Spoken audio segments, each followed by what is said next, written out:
BJP এবং মুখ্যমন্ত্রী হিমন্ত বিশ্ব শর্মাকে চাঁচা ছোলা ভাষায় আক্রমণ প্রদেশ কংগ্রেস সভাপতি গৌরব গগৈয়ের। বিজেপিকে চোর বলে উল্লেখ গৌরবের। বিজেপির চোরদের মাথা হিমন্ত বিশ্ব শর্মা বলে উল্লেখ সাংসদ গৌরব গগৈয়ের। গৌরবের অভিযোগ, সরকার মানুষকে ব্ল্যাকমেল করছে, আর অরুণোদয় প্রকল্প বিজেপির ব্ল্যাকমেলের সবচেয়ে বড় অস্ত্র। অরুণোদয় প্রকল্পের সুবিধা গরিব মহিলাদের পাওয়ার কথা, কিন্তু বিজেপি অরুণোদয় নিয়ে মানুষকে ব্ল্যাকমেল করছে। বিজেপিতে ঢুকে আছে নানা ধরনের চোর, আর এইসব চোরের সর্দার মুখ্যমন্ত্রী। অৰুণোদয় আঁচনি বিজেপি দলৰ ব্লেকমেইল কৰা আটাইতকৈ ডাঙৰ অস্ত্ৰ।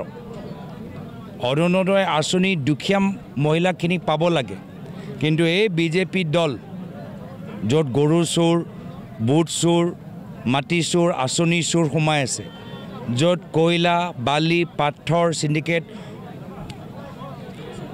চিণ্ডিকেট কৰা মানুহবোৰ সোমাই আছে, এই গোটেই চিণ্ডিকেট আৰু গোটেই চোৰসকলৰ সৰ্দাৰ হৈছে হিমন্ত বিশ্ব শৰ্মা ডাঙৰীয়া। গৌরব অভিযোগ করেন, অরুণোদয় প্রকল্প উপযুক্ত প্রাপকদের না দিয়ে ব্ল্যাকমেল করতে শুরু করেছে বিজেপি। বিজেপিকে সমর্থন করলেই অরুণোদয় প্রকল্পের সুবিধা পাবে, সমর্থন না করলে সুবিধা পাবে না, এটা মহিলারাও বুঝে গিয়েছেন।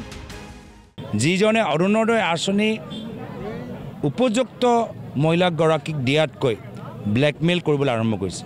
কি যদি বিজেপিক সমৰ্থন কৰে তেতিয়া আঁচনি সুবিধা পাব, আৰু যদি সমৰ্থন নকৰে তেতিয়া আঁচনি সুবিধা নাপায়, আৰু মহিলাসকলো গম পাই গৈছে। অরুণোদয় প্রকল্পে মাসে 1250 টাকা করে দেওয়া হয়। গৌরব বলেন, মহিলারাও বুঝে গিয়েছেন এই টাকা পেলে ঘরের পানীয় জল আসবে না, সরকারি হাসপাতালে ডাক্তার থাকবে না, সরকারি স্কুলগুলো আর খোলা যাবে না। হেমন্ত সরকারের বিরুদ্ধে এভাবেই তীব্র বিষোদ্গার করেন গৌরব। যে 1250 টকা পালে ঘৰৰ ভিতৰত খোৱা পানী নাহে, জেজেমৰ পাইপৰ ভিতৰত খোৱা পানী নাহে। 1250 টকা পালে চিভিল হস্পিটেলৰ ভিতৰত ডক্টৰ নাথাকে। 1250 টকা পালে চৰকাৰী স্কুলবোৰ আকৌ খোলা নাযায়। 1250 টকা পালে এই গাঁৱৰ ভিতৰত যে মদৰ দোকান খুলিবলৈ আৰম্ভ কৰিছে হিমন্ত বিশ্ব শৰ্মা ডাঙৰীয়াই, এই মদৰ দোকান বন্ধ নহয়। অরুণোদয় প্রকল্প নিয়ে বিজেপির ব্ল্যাকমেলিংয়ে ভয়াবহতার চিত্র তুলে ধরেন গৌরব। শিক্ষা, স্বাস্থ্য, পানীয় জলের মতো ক্ষেত্রে যা কিছু করণীয় সেসব কিছুই করেনি সরকার। 1250 টকা ল'লে আমাৰ বৃদ্ধসকলৰ যে তেওঁলোকৰ দৰৱ আমি কিনিবলৈ সক্ষম নহ'ম। তো মানুহবোৰো, মহিলাখিনিও সজাগ হৈছে আৰু গম পাই গৈছে যে আগন্তুক দিনত এই বিজেপি দল 1250 টকা ব্লেকমেইল কৰি গোটেইখিনি যে কাম যে কৰিব লাগে, শিক্ষা ক্ষেত্ৰত, চিকিৎসা ক্ষেত্ৰত, খোৱা পানীৰ ক্ষেত্ৰত, বিজুলী যোগান ক্ষেত্ৰত, ৰাস্তা দলঙৰ ক্ষেত্ৰত, গৰখনীয়া ক্ষেত্ৰত, সেইখিনি তেওঁলোকে কৰা নাই। গৌরব বলেন, সাধারণ মানুষ সব বুঝে গিয়েছে, ফলে কেউ আর ভয় করে না। বিজেপির ব্ল্যাকমেলিংয়ের জালে আর পা দেবে না মানুষ। মহিলারা এখন কংগ্রেসের সঙ্গেই রয়েছেন। মুখ্যমন্ত্রী 10ই সেপ্টেম্বর বলে বহুবার বিভ্রান্ত করেছেন, কিন্তু বহু কথিত সেই রিপোর্ট মুখ্যমন্ত্রী আদৌ পড়েছেন কিনা বোঝা গেল না। এতিয়া মানুহ আৰু ভয় নকৰে, এই ব্লেকমেইলৰ জালত আৰু ভৰি নিদিয়ে। মানুহবোৰ, মহিলাখিনি আজি কংগ্ৰেছৰ লগত আছে। মুখ্যমন্ত্ৰী হিমন্ত বিশ্ব শৰ্মা ডাঙৰীয়াই দুইমুখৰ স্থিতি দেখা নাই। 10 ছেপ্টেম্বৰ কৈ আছিল।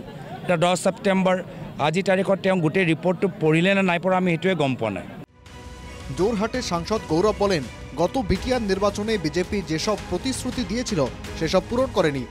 মানুষ বিজেপিকে প্রশ্ন করুক, কোথায় গেল সেসব প্রতিশ্রুতি। যে আজিৰ তাৰিখত নিৰ্বাচনৰ সময়ত তেওঁলোকে হিচাপ লওক যে কিমান ৰাস্তা হ'ল, কিমান ঘৰৰ ভিতৰত খোৱা পানী পাইছে, হস্পিটেলৰ ভিতৰত কি অৱস্থা, স্কুলৰ ভিতৰত কেনেকুৱা অৱস্থা, এইবোৰ চব হিচাপ লওক। ইমান যে প্ৰতিশ্ৰুতিয়ে বিজেপিয়ে যোৱা বিটিআৰ নিৰ্বাচন সময় দিয়েছিল, সেইবোৰ ক'ত গ'ল? বিটিআর নির্বাচনে ওরাংয়ে প্রচার অভিযানে নেমে গৌরব দাবি করেন এবার ভালো ফল করবে কংগ্রেস, কারণ বর্তমানে কংগ্রেস শক্তিশালী হয়ে উঠেছে। রৌতা কেন্দ্রের ওরাং পাঁচালিতে কংগ্রেস প্রার্থী সোরাংশা দৈমারির পক্ষে এক বিশাল জনসভায় ভাষণ দেন গৌরব। ওরাং থেকে গৌরব গোস্বামীর রিপোর্ট, NK TV বাংলা।